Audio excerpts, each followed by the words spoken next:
Good morning. The Maryland Public Service Commission will come to order.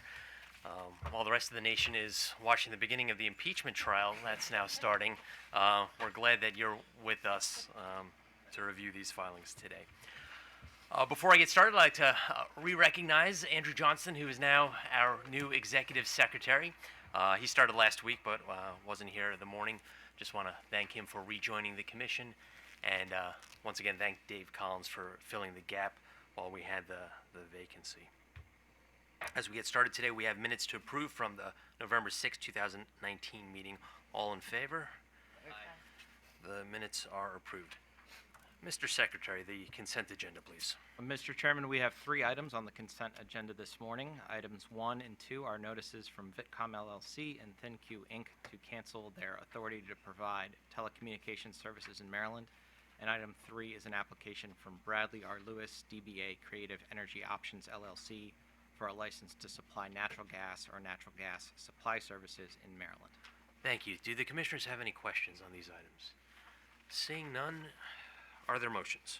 Yes, Mr. Chairman. For items number 1 and 2, I move that we cancel the company's operating authority and tariff. And for item number 3, I move that we grant the company a license to operate as a natural gas supplier in Maryland, limited to broker services for the customer classes and service territories applied for and recommended by staff. Direct the company to provide marketing and training materials specific to its Maryland operations to the Commission staff 30 days prior to utilization of the materials in Maryland, and direct the company to file notice with the Commission within 30 days of any changes to the information. Thank you. All in favor? Aye. Any opposed? The motions are approved. Mr. Secretary, the administrative agenda.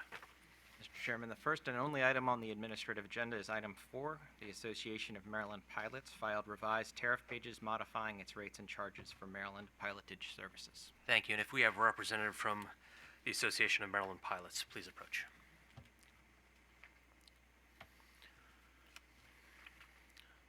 Staff Counsel. Good morning, Chairman, Commissioners. Yulia Poboreski on behalf of staff.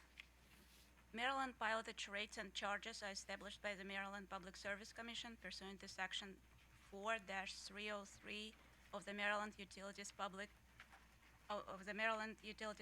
of the Annotated Code of Maryland. Services offered by the Maryland Association of Bay Pilots consist of 2 regulated rate structures: the Bay rates and charges and the docking rates and charges. By the order number 77555, issued January 16, 2002, the Commission accepted settlement in case number 8904 in resolution of an application to increase rates of Association of Maryland Pilots for pilotage services within Maryland waters. According to the settlement, an annual Consumer Price Index inflation rate adjustment shall take effect on January 1st of each succeeding year if requested. The settlement would be extended automatically until terminated by one of the parties through a written notice. The settlement specifies using Consumer Price Index based on urban customers issued by the U.S. Department of Labor, using the most recent 5-year moving average. Staff has reviewed the filing and verified that the proposed tariff rates properly reflect the CPI 5-year moving average increase.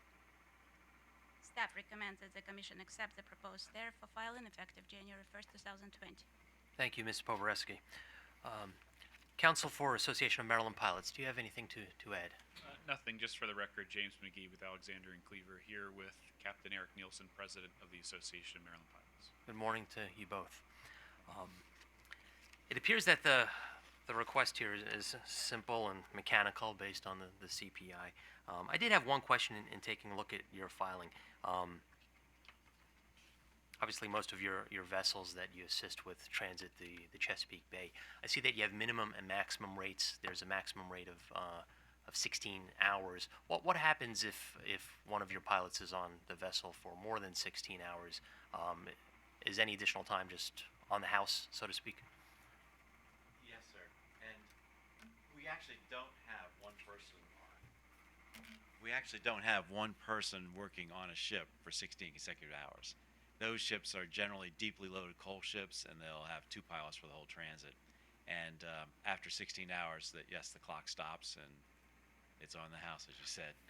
That's not too many that fall. I was going to say, is it relatively rare that a vessel will be in transit for more than 16 hours? Yes, it is. Sometimes the transit will be interrupted because the tides are too low to get through certain channels in the lower bay, and that's why it may take longer. But then the running time stops and the ship's anchored for a while.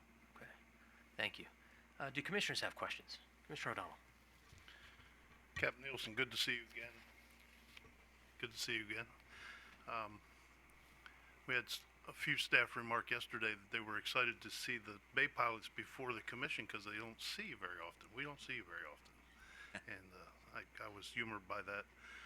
But I wanted to take the opportunity to ask you, because we don't see you so often, about how things are going regarding the shipping into and out of the Cove Point LNG export facility. That is working out to be 6 or 7 exports a month, and actually occasionally an import also, the way the facility was initially restarted in '03, and then 2 years ago, or nearly 2 years ago, we started exporting. It's great, steady work, and we actually had to hire a couple more launch operators for our Solomons facility, because we use the launch to get to and from the ships. We don't go through the terminal. I don't know if you are aware, but there's a tunnel that goes out there. It's about a mile-long tunnel to the offshore platform, and the plant prefers that we don't go through that. And actually, most pilots prefer that we don't go through that. So we use our launch from our Solomons maintenance and repair facility to go out there. And that additional work, regular steady work, in addition to the regular reliefs and maintenance we do down there, meant we really had to bring on 2 more people, which may not seem like a lot, but we only had 4 there working at the time. 2 on, 2 off. Now we have 3 on, 3 off, week on, week off. So they're very good, solid jobs with good benefits.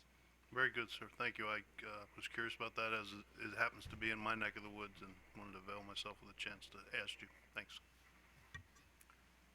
Are there additional questions? Seeing none, is there a motion? Yes, Mr. Chairman, I move we accept the tariff revisions for filing with an effective date of January 1st, 2020. All in favor? Aye. Any opposed? The motion is approved. Seeing no additional business before the commission today, this meeting is adjourned.